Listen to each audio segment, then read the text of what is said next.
buttons fucking pressed. And now we were rolling for real this time. Take two. Take fucking two.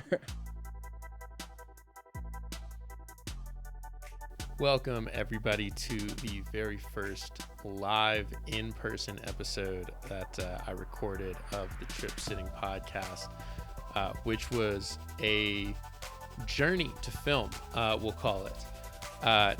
Everything did not go off without a hitch. There were quite a few issues, all of which were my fault and just come with the territory. I want to thank my guest, Elijah Smith, for being so fucking cool and so dope and just understanding throughout this process. But we did have a lot of fun, and we made some fucking magic. I gotta say, I had an absolute blast recording this, and I really do want to try to do more of these in-person podcasts as soon as I can, because they really are just an absolute blast, and there's a different energy that you can create with somebody when you're really in the room or outside together, which is where we filmed. So thank you everybody for joining. Before you watch, make sure you're subscribed to the Trip Sitting podcast, or following on Spotify or Apple Podcasts or wherever you're listening to this on. And then if you wouldn't mind to go ahead and give us a rating, whatever you think we deserve. I'm not gonna campaign for a good one. And then leave us a review. Hit me up at any time if you have any questions, thoughts, or anything like that. And make sure you're following us on social media at tripsitting.blog. So without further ado, here is Elijah Smith.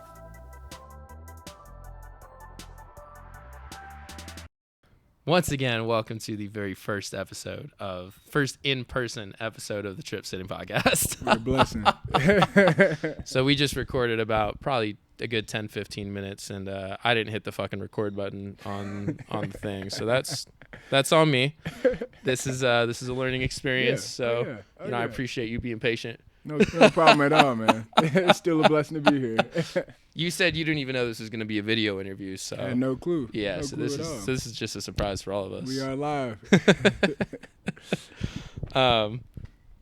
Fuck, man. So I was just talking about, I'm just going to go back into that question. We were just talking about First your experience. like personal experience with, we'll talk about the financial stuff first. So Okay. cuz you're 27 years old, I would use the word kind of self-made, if you think that's an accurate way to describe, and I'm wondering how did you get here? Like, most people our age don't even think the way that you do. So what drove you? It's interesting to hear. As I get older, I'm starting to hear that more and more. But I think that at the end of the day, one thing that helped out the most is building spirituality as a kid. Building good spiritual habits, and then building good habits in general, good routine habits. Reading every day, reading new books. I like to try to keep it nonfiction. Self-help books was always great as I was building my spirituality. And then what are some of your favorite books that helped you at a young age? Besides Rich Dad Poor Dad. Yeah, Rich Dad that's financial. Because I knew literacy. you were gonna say that. Yeah, Rich Dad Poor Dad is a great financial. I always, when it comes to financial literacy, I always start out with Rich Dad Poor Dad, Think and Grow Rich, Richest Man of Babylon, Psychology of Money. Those are all great ways to start your understanding of how money works. Mm-hmm. But in a spiritual sense, where do we even start? We start with Tibetan Book of the Dead is a great one. Tibetan Book of the Living and Dying. Let's see, spirituality books. One of my favorite books that I ever Focus. read that people might not consider a spirituality book, but I can see the spirituality in it. But the Subtle Art of Not Giving a Fuck. That's a great one, a powerful one. Subtle Art of Not Giving a Fuck. Atomic Habits. Atomic Habits, yeah. Atomic Habits is a good one. And then The Power of Now. Power of Now. Classic ones. That's a The good Four one. Agreements. Four Agreements is another one. That's about all 3 books I've ever read. Right there. I mean, The Alchemist is another good one, man. That honestly, I feel like some of the financial Napoleon Hill is a good one. You know what I mean? That's a good blend between financial literacy and spirituality. Understanding how to tune your mind to the frequency that you're looking for to attract. You know, that's a powerful one in itself. What's your opinion on like hustle culture in general? Like, do you think that that's like like the whole idea of like you always need to be grinding, like your competition is waking up an hour before you, so you got to wake up an hour before them, and like, you know, you gotta keep working and like never stop and all that shit? One thing I say real quick before, because my mind's still downloading books. Okay. 5 a.m. Club Okay. is one, and a serious one that is powerful. I mean, that one needs to be in schools. That would be a good one. Yeah. Do you wake up at 5 a.m.? Yes, 5 a.m. is a great time. The past month, I've been having some trouble getting up at 5 a.m., but you know, usually it's about 7 now. But I'm looking to get right back on track with 5 a.m. again. Yeah. For about 2 years, I was waking up at 5 a.m. every day, and my alarm still goes off every day at 4:45 and 5 a.m. So those are good ones. But you were talking about hustle culture. Yeah. Honestly, man, it kind of depends on who you are. Not everybody is made to get out here and hustle. If you're an entrepreneur, yeah. If you're looking to build a legacy and a foundation, if you're looking to build something nice for yourself, yeah, it's time to get up. You need to be up when the sun rises. I mean, everything rises around 5 or 6 a.m. You start hearing the birds chirp about 5 a.m., right? They're looking around for food. Somebody's looking to mate. You know what I mean? Everything starts to rise around that time. So, you know, naturally, yeah, I feel that way, but that's in my perspective. Yeah. You know?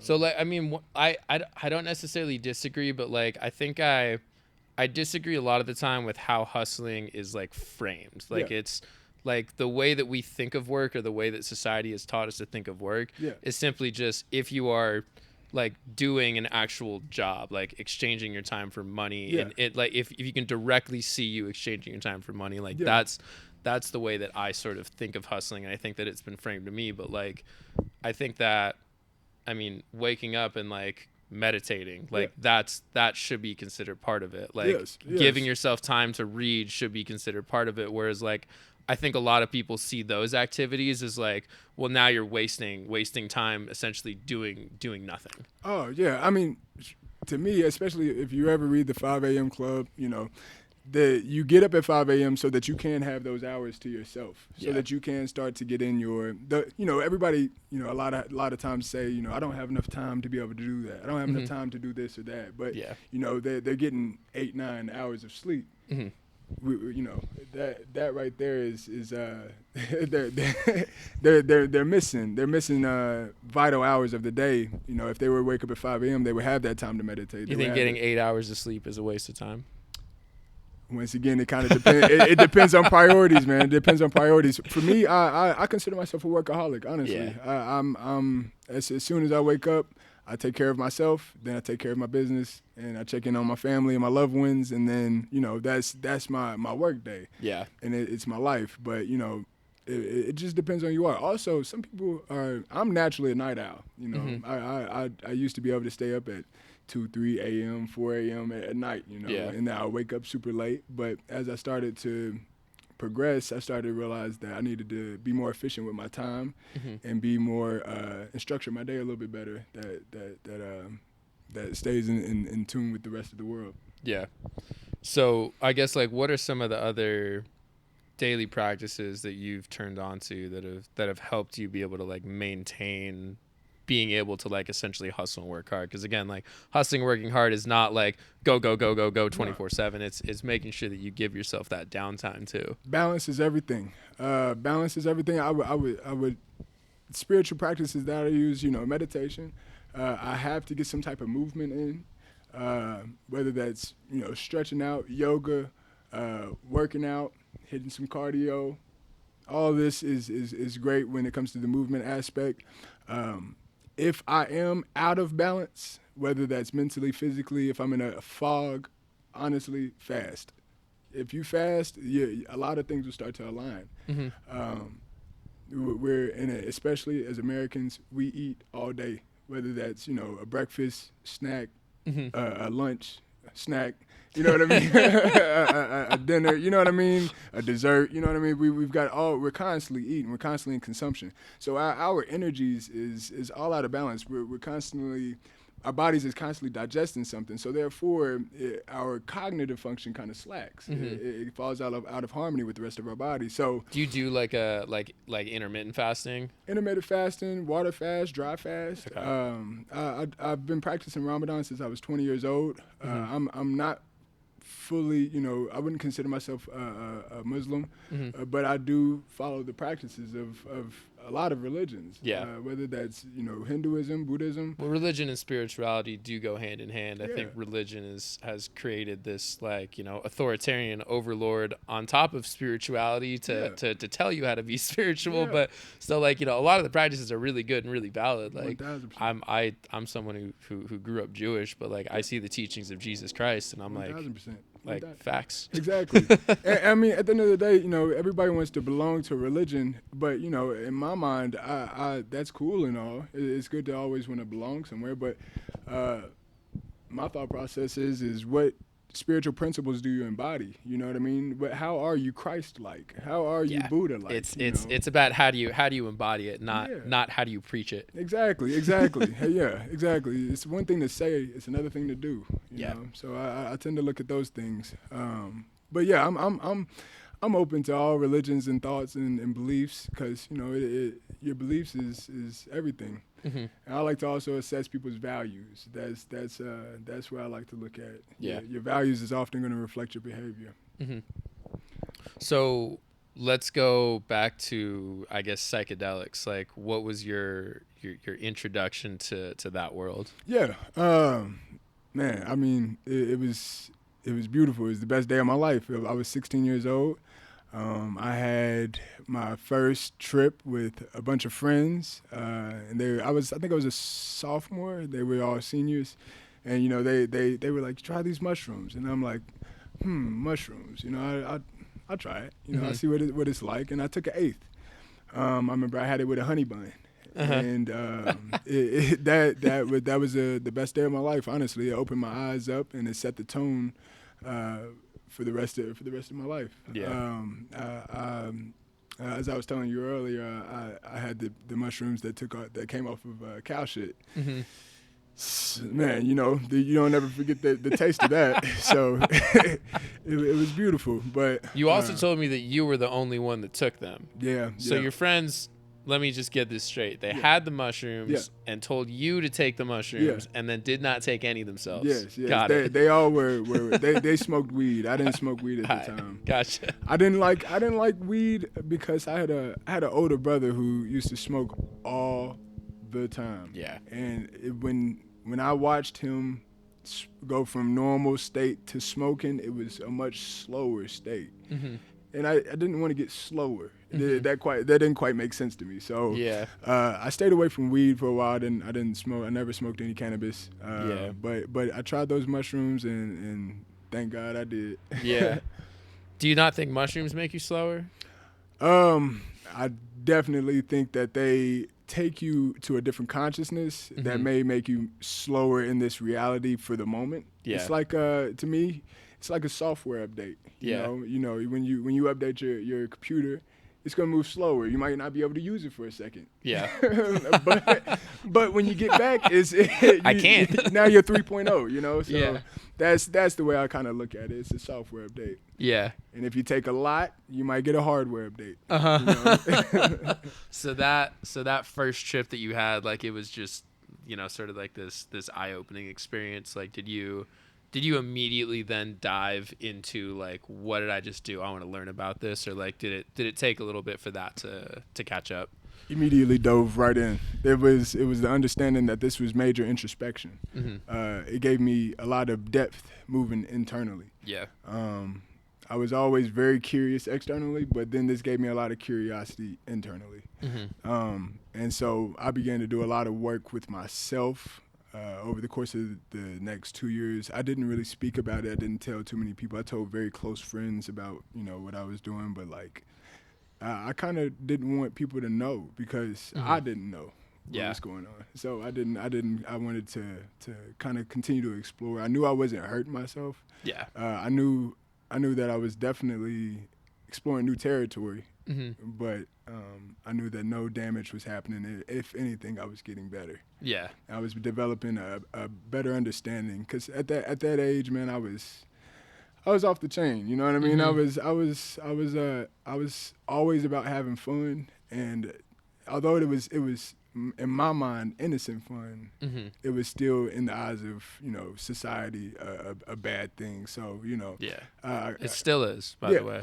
Technically, man, yeah. Depending on who you talk to, people are starting to wake up. The people, most people that listen to this podcast probably don't think that quite, as much. But I think we do forget sometimes, given that we're always talking to each other, that like 95% of the people are still like genuinely think that this is a bad thing. 1,000%, man. 1,000%. And or at least just don't know and just truly do not know enough information.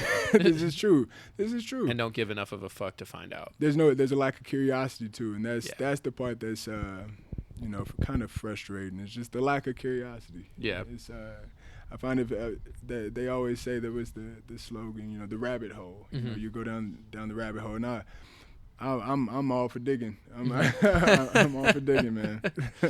Yeah.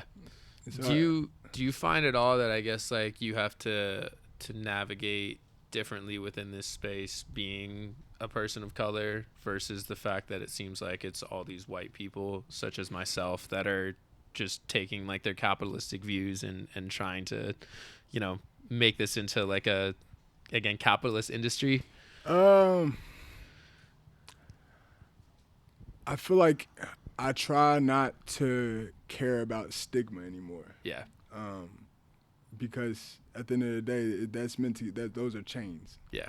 So if I can learn to just live in my most authentic self, vibrate at a level of love and peace, then fuck other people. Yeah. You know what I mean? Fuck the opinions of people's. At the end of the day, I know that my intentions are pure, and I'm not here to hurt nobody. I'm here to, in fact, add value to every single person that I can. Yeah. So at the end of the day, if somebody has something negative to say about it, that's cool. They're entitled to their opinions, but I don't have to care about that. I don't have to live with that.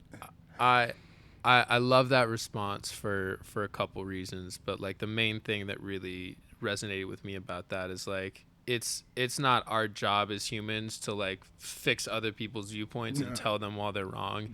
It's our job as an individual to do our best to stay in our own energy and again stay in that vibration of love and peace for everybody else, and to try to positively impact everybody that we come across without preaching at them. Like it's not about telling you why you're wrong and why I'm right. It's just about embodying the principles that we believe in, and like that's how we truly create the shift. Yes. And like that's even though that like it is going to take a while. It's not like this is fast by any means. Correct. But it's a lot faster than if we were to try to actually tell people what to do and tell them why we're right and they're wrong. Yeah, I kind of I'll be honest. I started to try to tell people what was going on and trying to get them to trying to lead the horse to the lake. You know what I mean? But at the end of the day, I started to realize that this life is about the relationship with self, and everybody. I do believe in karma, and people have their own relationship with the universe that they have to deal with, and that's not for me to now intercept and be like, hey, you know what I mean? Like let me help you wake up. Like it's not our job to help other people wake up. Like people are gonna wake up when they wake up. Exactly. Our job, like I want to be here to be a resource when that happens. Yes, exactly. But I'm not here to help them make the transition. Once you've made the transition, I'll be waiting with open arms. Yes, exactly. But I'm just gonna live in my truth at the end of the day, and that's what I'm here for. Continue to develop my relationship with the universe, and that's my take on it. Yeah. I love that, man. Thank you for Thank you, thank you brother. for I sharing appreciate that. He's Yeah. such a genuine person, man. I really like it. I like it. Anybody out here viewing this, he really is like this, man. This is not a facade. He's really good. All 100 of you. Thank you. We'll look back on this one day and we'll be like, man, you remember when he only had 100 followers? Yeah. I wanted to let's segue a little bit into the psychedelic conferences. So you've been was the first one that you attended, was that Oakland Hyphy? Oakland Hyphy was one of the first psychedelic conferences I went to, and it was here in Denver. Yeah. I think it was like January 28th of 2020, maybe 2021. Okay. I think it might have been 2020. Was it the year that you moved here, or was it the year after you moved here? That's what I'm currently trying to think of, man. These years fly by like days.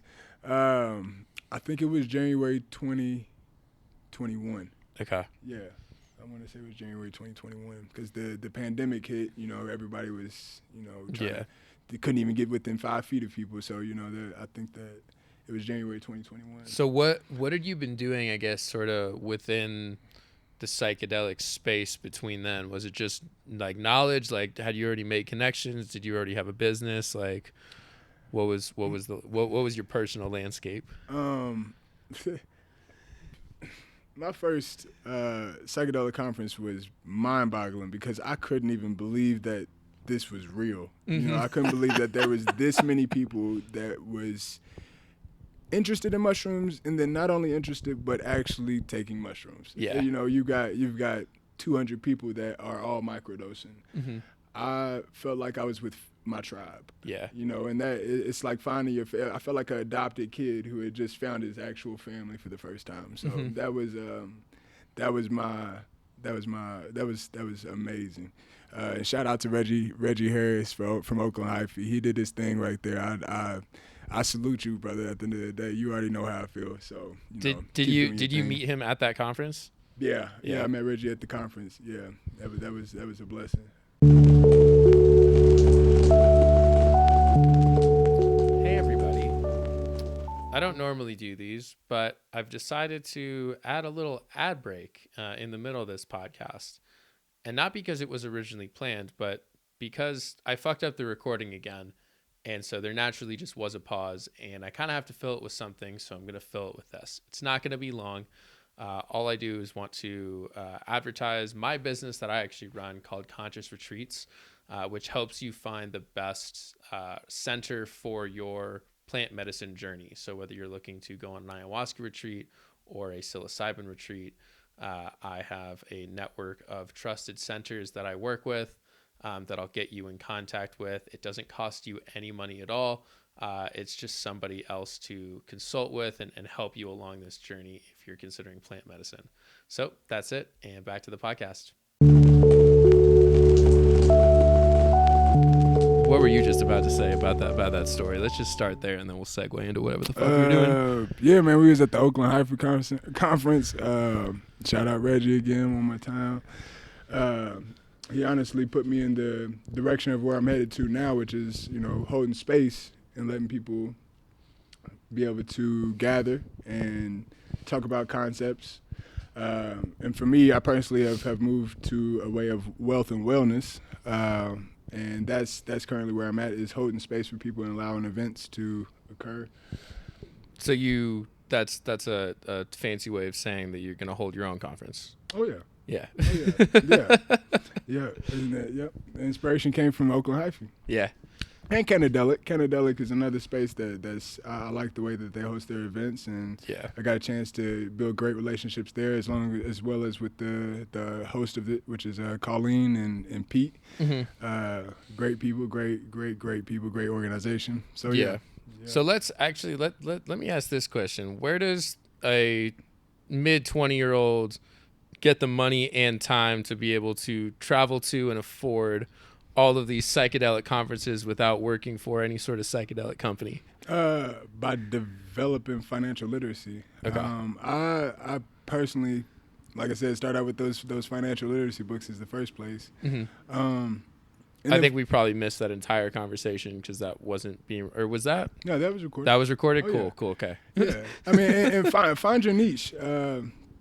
Like Think and Grow Rich, it tells you find your niche first. Look inside yourself and find what your passions are, and then figure out how to monetize it. Yeah. What's your niche? I'm taking notes. My niche is wealth and wellness. Yeah. Right now, like I said, I have a passion for people. I have a passion for like I said, people. I like to find some way to increase their well being or help. Whether that's getting them a membership, or holding space for them on a journey, or whether that's helping them get their finances in order, finding good investments. I was also heavily invested in the crypto when in 2017, 2018 is when I started investing in crypto. Okay. So yeah, I'm all for just the people at the end of the day. Yeah. Do you still think crypto is a bull or a bear? A bull. Yeah. Most definitely. I think that crypto is now when we say crypto, I'm not talking about all the little coins that you can create, in your backyard. I'm talking about, the. Tell me Dogecoin isn't gonna be the number one coin? Dogecoin's an interesting one.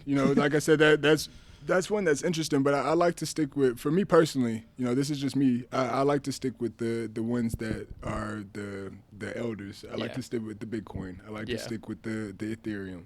I like to stick with. I like Cardano too. Some people call those the indigenous coins. The indigenous coins. I like that. That's amazing right there. I like that. Yeah, indigenous coins. I like to stick with those. Yeah. Yeah. Yeah. Yeah. And so back to you traveling around, going to all these conferences. Like, what is your job? What are you selling? No, I wasn't selling anything. How is money getting into your bank account at this point? So I had invested in my education, and I joined a real estate community called Renatus. Shout out Renatus. Y'all gave me a lot of education that I needed. Y'all gave me a good network, and y'all taught me a lot. Y'all taught me that relationships is essential. Your net worth is going to reflect your network. And so,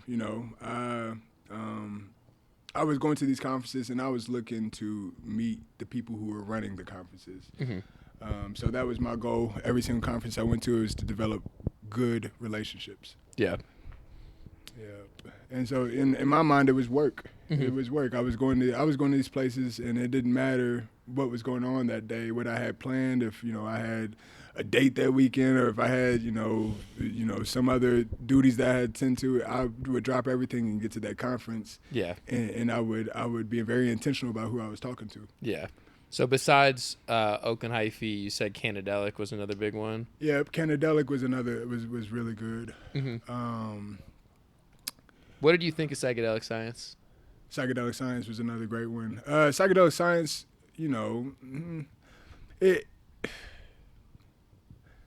depends on what perspective I want to take on this. It was powerful in the fact that it gave people the ability to come together from all different parts of the world, from all different perspectives, all different tribes. There was a lot of, it was like a melting pot. It was great.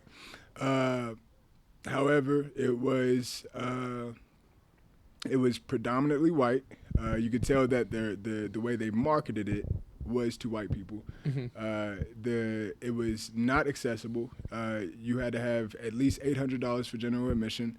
Or volunteer. Yeah, or volunteer. You know what I mean? Or you was contributing in some type of way. Yeah, you was giving your time up. Or and also you had to have 4 or 5 days off. Yeah. During the week. So in the middle of the week. that canceled out at least 80% of the population. So that to me is an issue, because I know that the profit margins was what was maximized instead of the accessibility. And me as a person who's looking to try to hold space for people, I like to try to make things as accessible as possible, especially when we're talking about the medicine. Yeah. I don't think you need to extort the people who are simply just trying to gain some understanding of something that's going to be able to help. Yeah. What's the base price of Empower 2024? Currently, we're doing early bird tickets at $50. It's the most accessible conference I think I've ever heard of. 1,000%. Now, don't get me wrong. That ticket is going to go up. Yeah. It will go up as we continue to add value to the conference. We're going to continue to have to go up in the cost. But I am going to try to keep that as low as possible because I want to make sure that the average person is able to get in. Yeah. So what do you, I guess, like, what have you been doing to market that, I guess, and who is the ideal person that is going to show up at that conference? What are they interested in? Oh man, I mean, for me, when I was thinking about, my mission, vision, and values when it comes to this, and what voices, values, and topics need to be highlighted at the psychedelic conference that was in LA this past summer. I got the chance to meet with a brother named 19 Keys. Mm-hmm. Was that the Psychedelics Today conference? No, that was actually Oakland Hyphy. Oh, okay, in gotcha. LA. I got a chance to meet 19 Keys. We had a great conversation, and he does he has a talk called the Highest Level Conversations. High level conversations is powerful. He talks about things that need to be heard, things that need to be crossing people's mind, and when it comes to the economy, when it comes to black culture, when it comes to technology, when it comes to health, he talks about everything. But one thing that he didn't talk about was psychedelics. But here he is at a psychedelic conference, and so that kind of was interesting to me. So I walked up to the king and I said, "Yo, what's going on?" You know what I mean? Like I like what you got going on, and I applaud you in the success that you've had. But here you are at a psychedelic conference. How come you don't talk about this? You know what I mean? Do you see that this is going to be influential? And he said, yeah. And I was like, okay, how come you don't have this on your podcast, or how come you don't have this on your show? How come you don't talk about this? And he was like, I want to make sure that people are doing this in a safe way. Yeah. And I definitely, with great power comes great responsibility. He knows that people, when he talks about this, people are going to go try it. Yeah. But at the end of the day, he doesn't want people to try it and all of a sudden have a bad experience. Yeah. And then now, and then look back at him as the reason that happens. Exactly. And so, at the end of the day, I told him, let's see if we can figure out a way to get people to understand how to do it in a safe way. Let's see if we can reference them to somebody who can teach them how to do it in a safe way if we don't want to teach them ourselves. Mm-hmm. And he said that, we need to collab and continue to build on that topic. And so, ever since then, we continue to collab. I went down to a conference called InvestFest down in Atlanta. Shout out to Earn Your Leisure. 20,000 of the most amazing individuals and that exhibited black excellence was showed up there. And once again, another conference that was super inspirational. At this conference, I continue to build with the 19 Keys, as well as being very intentional about who I talk to, and continue to build thorough relationships. And so that's all to say that 19 Keys is going to be one of our keynotes at the conference. No pun intended. No pun intended. No pun intended, man. As well as Queen Afua, another amazing individual. She did she has a book called The Sacred Woman. Powerful lady. And I'm honored to be able to have these people at the conference. And I just got a contract done with Yaki. Yaki Awakening. If you don't know who he is, go check him out, because that man's the truth at the end of the day. And I give people their flowers when it's due. You know what I mean? Yeah. And that's somebody who has mastered his craft. Yeah. I want to make just one thing really clear. I keep on saying the only reason I know who any of these people are is because you mentioned them last week, and then I looked them up. Oh yeah. I had no idea who these people were. Yeah, and that in my mind that's what I'm trying to amplify. Yeah. You know what I mean? If you've checked them out, they're thorough. Yeah. And so my goal is to amplify the people who are thorough and masters of their craft. So those are going to be our keynotes. We've got, I don't know, you were at Psychedelic Science, so did you get to meet Sutton King? No. Okay, Sutton King was one of the hosts of Psychedelic Science. She will be hosting at Empower 24. Hell yeah. So so she'll be a host, and we're looking to have some live performances. We're looking to have at least one A-list celebrity to do live performance music. Yeah. And we're gonna have comedians there too as well, because this event's gonna be edutainment. You know what I mean? This is gonna be highly educational, but at the same time, we want to make sure that you're having fun. Yeah. We want to make sure that you're getting a little bit of fun in your life at the end of the day. If you're looking for anybody to record a live podcast on stage, let me know. I'll have you front row. I promise. I promise. No doubt. With no doubt. And so a little bit about Empower 24. It's a National Wealth and Wellness Expo. We'll be hosting on Martin Luther King Day and the following day as well. Currently, we're doing the venue at Real Works. And but that could change. Yeah, that could change. We're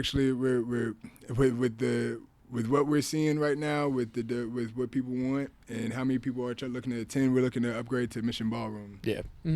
So that's pretty exciting, and I'll keep everybody updated on everything. But yeah. Yeah, it's exciting. So this is your first conference that you're putting on. Yes. Yourself. Yes. And you're basically doing this entire thing. I mean, obviously, you're working with people and all that, but like, it's you with the vision that's having to organize all these people. You don't have a whole team that's like working on everything together. Which is the reason why I gotta get my ass up at 5 a.m. instead of 7 a.m. I need that extra 2 hours, man. Lazy motherfucker. You know what I mean? 7 a.m. is too late, man. Nah, man, I get you. That's fucking exciting. I mean, is it stressful? When it's passionate, when you're passionate about it, you know what I mean? It's just it's another level in the game you got to beat. You know what I mean? It's you just gotta keep going. You gotta keep going. Regardless. Yeah. So I want to take a completely different route right now, and I just want to hear the full story that you kind of told me a little bit last week. But you've done ayahuasca before. Yes. And the way that you did it was just by ordering the raw ingredients, making it yourself, and doing it just in your fucking house. Yes. Banish the cappy vine, the virid leaves. Yeah, man. That's hilarious. I ordered it to two different addresses. Ordered them off Amazon. And don't try this at home.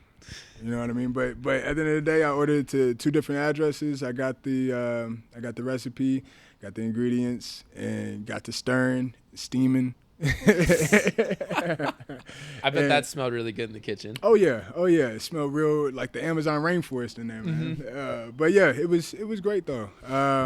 It was a real.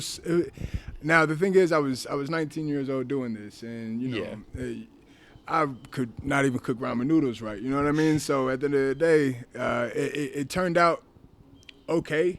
I didn't get to blast off. I didn't have a 4 or 5 hour experience. I had maybe a 30-minute dream visual type of elevation, but no purging. No purging at all. You missed the fun stuff. I know. That's where it's at. Yeah, the ones where you got to put a diaper on. Yeah, you're missing out. Yeah, no, man. I skipped over that part. But at the end of the day, I had a lot of experience with DMT, and I had my first DMT experience at 18, where I shot out of my body and screamed out loud because this was the most amazing experience of my life. Yeah. Next to mushrooms. Yeah. What's your current psychedelic of choice? Currently, I like to microdose LSD. LSD kind of puts me in an innovative state. Kind of makes me look at everything like it's the first time, and kind of make me understand like how can I improve this. You know, that's my intention with it when I go into it. So whenever I want to go external and I want to work, you know, in the physical realm, and I want to try to improve some things. And make things more efficient, I like to go with LSD. Whenever I want to go into internal, more contemplation, I use mushrooms. Yeah. Are you microdosing right now? Nah, not today, man. I haven't microdosed in a while. I haven't tripped in about 2 or 3 months now. Yeah. But I actually am looking to microdose over these next month or two. Yeah. Yeah. As you finish everything up. Yes. When is Empower, by the way? I don't think you said that. Martin Luther King Day. Okay. And the following day. Gotcha. Mm-hmm. My birthday. Yes, sir. We got to have you on stage, man. We got to, man. Man, that's exciting, and that's also all I really have at this point in time. So I guess before we officially end this, is there anything else that we haven't touched on that you want to shout out, talk about, tell the people before we end? I want to shout out to, of course, my mom, my family, my dad, my grandparents. Have you been on a podcast before? Yeah, I have. Okay. Fuck. This is my first podcast, actually.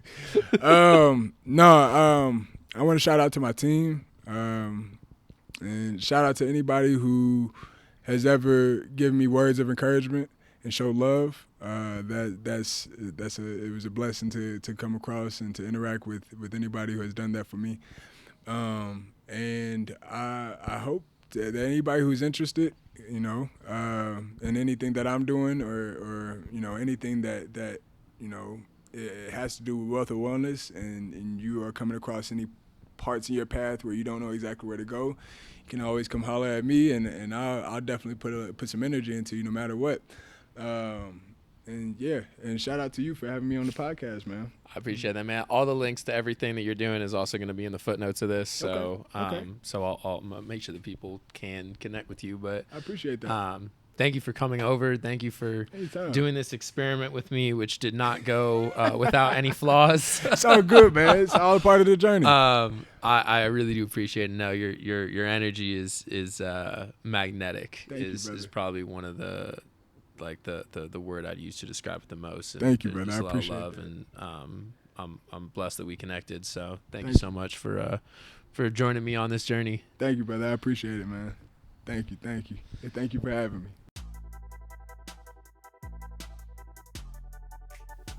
Thank you to everybody for listening to this podcast, and thank you again to Elijah for coming to my place and making fucking magic with me. It was an absolute blast. Everybody check out Empower 2024. The link to everything is going to be in the bio as well. Not the bio, it's going to be in the footnotes of this. So used to saying fucking link in bio on Instagram. It's turned me into a robot, which I hate. But we get through, and we'll see you next episode. Cheers.